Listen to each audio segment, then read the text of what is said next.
Hello, welcome to Football United TV. I'm back for a special with Dan, Hello. Arsenal fan. How's everyone doing? Of course, we've got the Man United versus Arsenal derby on Monday. So, Dan, how do you feel about the game midweek against Nottingham Forest? Nottingham Forest? 5-0. Emphatic result. A great result. 5-0 is incredible. Plus the fact they fielded a lot of youth. We saw... Oh, and we had returns of, like, Bayern made his return, he's come back. Holding made his comeback. Chambers got a start. He hadn't had a start since the opening game of the season. Got 3 assists, which is great for... He was playing like a makeshift right back. Yeah, really good, positive result. Clean sheet as well. If only we could do that in the Premier League. It won't happen at the weekend, but yeah, really happy with that result. Yeah.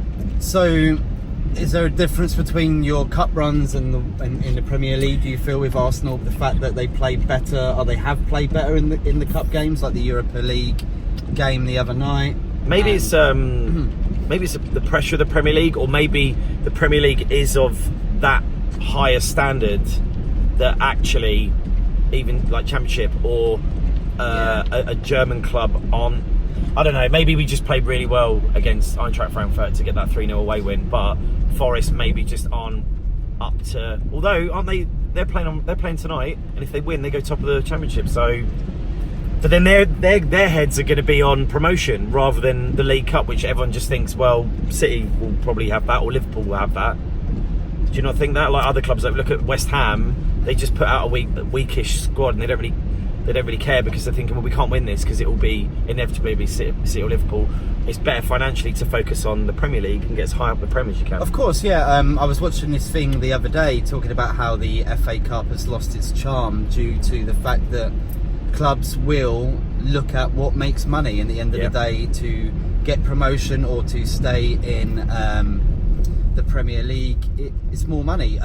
There was a stat about Chelsea winning the FA Cup. They won 3 million for winning the FA Cup, and a team that just beat the relegation won about 120 million. So that just shows you television rights. What is really where are the priorities? Where are the priorities? Yeah. So you think the priorities with that was the fact that they thought we want to try and get promotion? Yeah, I guess with West Ham, they're trying to break into the top 6, higher up the league. They get the more money they get.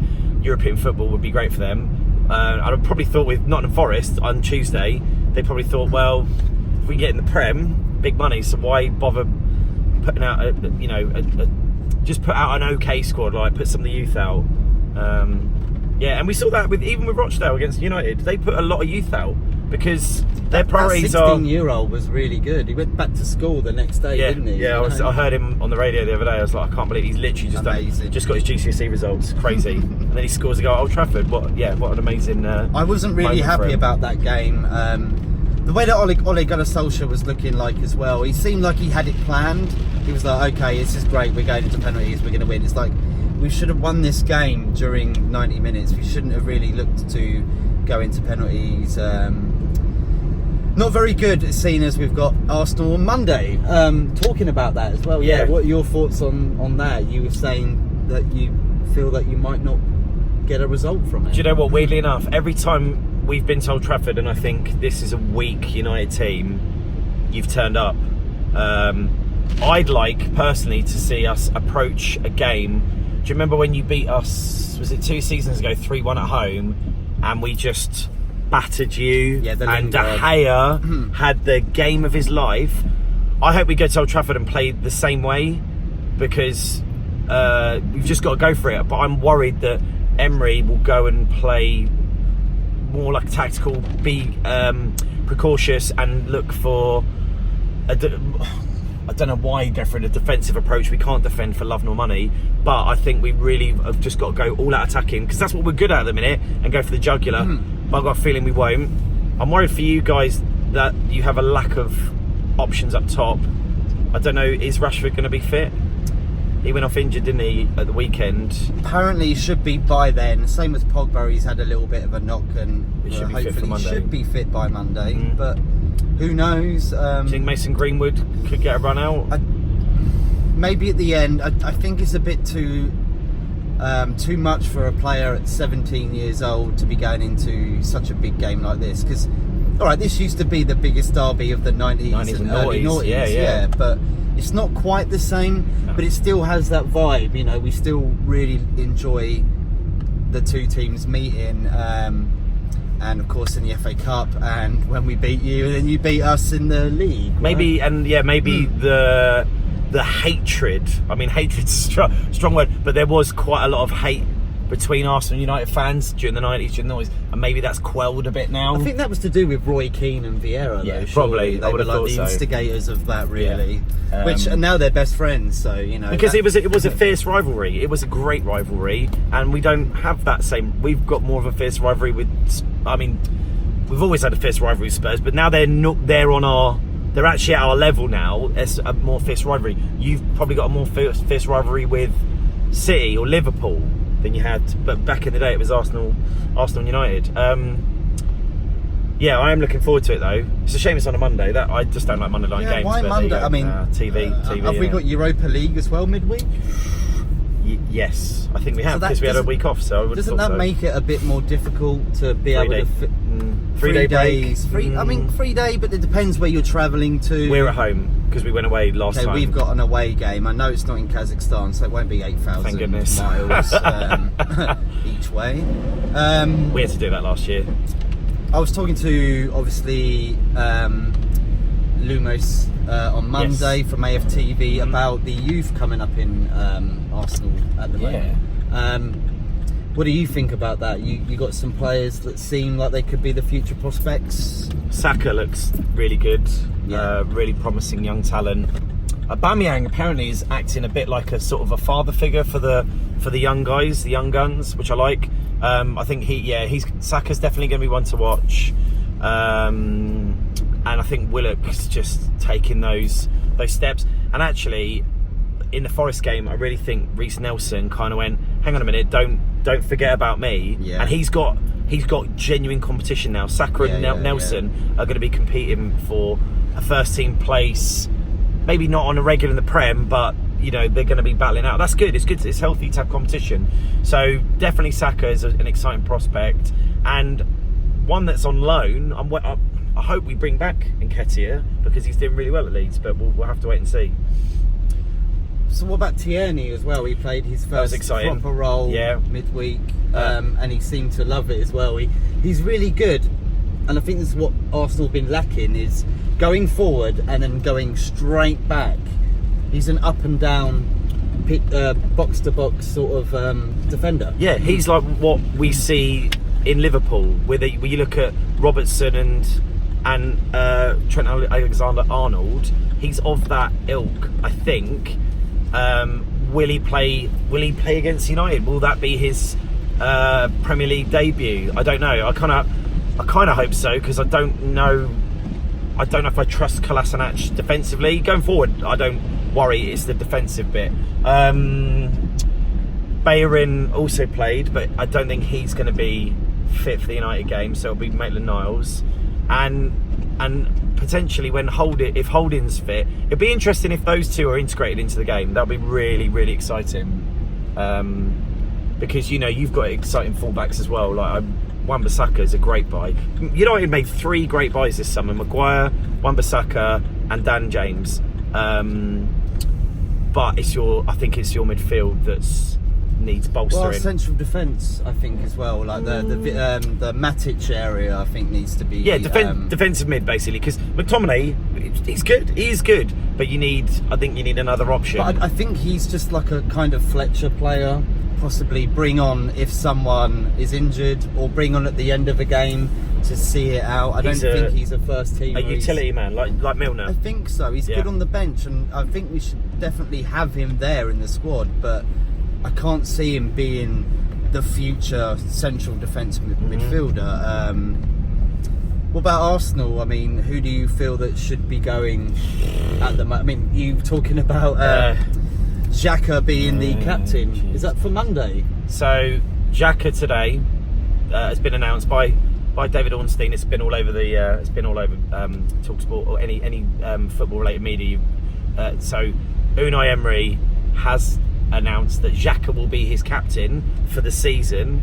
Madness. Can't work out. I can't work out Xhaka at all because I really don't rate him. He has very few good games. I mean, he did score against you last season, didn't he? When we beat you at home. It did. It was a very good goal as well. I mean, he got lucky. I think he just caught De Gea. Is that why he celebrated so much? The way he put his hands up, like, actually got a goal. But yeah, because I mean, when he does get a goal, I mean, that was a fluky one, but I've seen him score some emphatic goals for Arsenal. But generally, I don't know what he is. He's not a defensive midfielder. He's not an attacking midfielder. He's not box to box. I don't know what he is. So he would be the one. I'm amazed he's captain. I think Aubameyang should have got the captaincy. But he got like the highest player rating for the game in the Europa League, didn't he? Right? Oh, did he? Well, I don't know. A lot of people were saying he was the outstanding player of them all, and it was right. A strange thing to see because they didn't expect it. But then Claude from AFTV was saying the fact that, like you were saying earlier, European and cup games, domestic cup games, are not quite as intense as a Premier League game, and putting out a weaker team against Crystal Palace probably wasn't the best thing for Emery because he underestimated Crystal Palace, right? Are you that's talking about last season? Yeah, when I don't know what he did. Probably gave away cheap foul. I don't know. Or more recently, when he just randomly in the derby, North London derby, Xhaka just. His problem is poor decision making. He's not.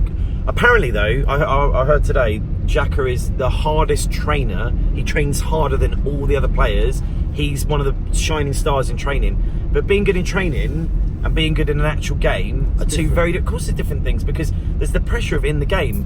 So, mate, personally, I can't fathom it. I know who I'd have as captain. I know Xhaka wouldn't be in my midfield. I'd be picking Torreira and Guendouzi all day. But, Emery's the boss and that's his decision, but I don't agree with it. So what do you think the score will be, the prediction of Monday nights? It's tough. I mean, I know I've got in here and I've told you that I think you're going to beat us. But you didn't say how much. Difficult. But I have got to be the optimist. No, yeah. Have I? I'm going to be the pessimist. I'm going to say United, you're going to beat us 2-1. Okay. I don't know who's going to score your goals though, because you're a striker. Maybe Rashford. So you think it'll be close till the end, or you think it'll be 2-0 and then Arsenal pull one back at 89 minutes? You know what I mean? Like nothing to it, or you think there'll be something to the end? We will be the downfall of. We will create all those errors. These short passes out from the back will lead to opportunities for United. I think that we will be the creators of our own downfall. But I think we will go ahead. I think we'll go ahead 1-0.